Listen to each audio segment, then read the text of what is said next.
Hi, my name is Daniel Roberts, and tonight I'm going to be discussing with you how to use familiar language in the criminal justice field. Being in the criminal justice field, you have to overcome some obstacles.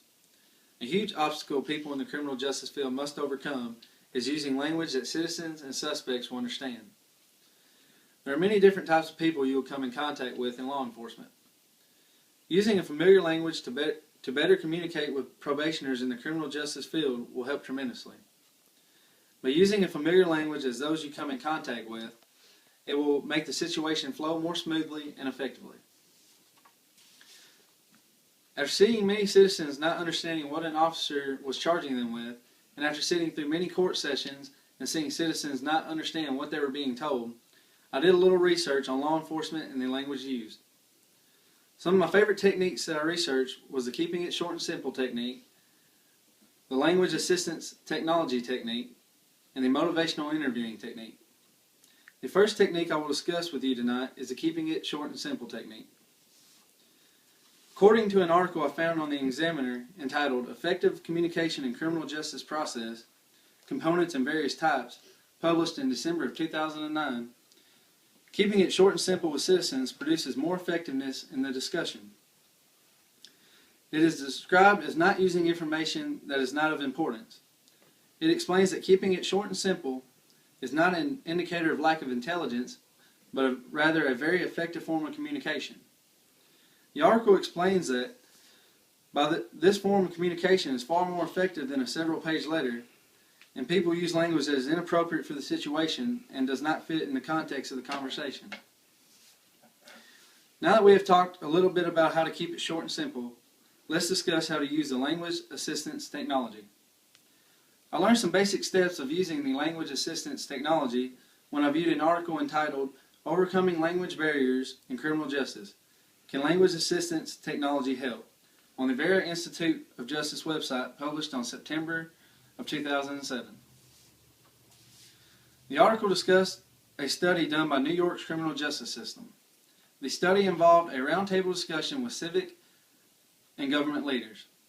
The article discusses how the two-way handheld translation device is still in a developing state, but the one-way device and the remote simulation interpreting technology can be very useful. The article suggests that these devices can be very useful in situations that do not require a lot of feedback from someone else, and in situations that require back and forth discussions such as probation hearings.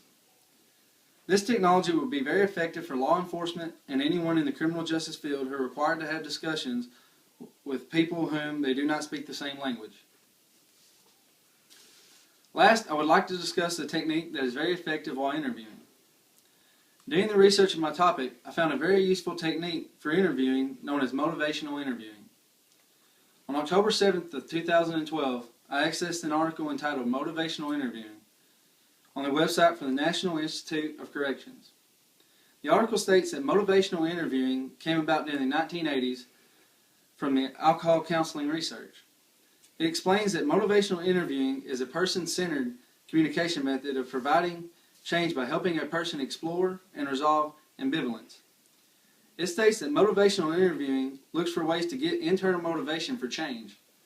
The article also states that motivational interviewing draws from the self-perception theory, which states that a person becomes more committed to an action depending on the verbal stance he or she may take. The article explains how a person who talks about the change they want to make is more likely to make the change than those who defend their actions. Tonight I have discussed with you how communicating properly with people by using a familiar language can be very useful in the criminal justice field, by using the keeping it short and simple technique, the language assistance technology technique, and the motivational interviewing technique. In the future, when in a situation where others may not be familiar with the language you use, you will be able to communicate more properly with the individuals. I cannot guarantee that these techniques will be more efficient in every situation you are presented with, but you will be more prepared to overcome many language obstacles you have to deal with. Thank you, and I appreciate you taking the time to listen tonight.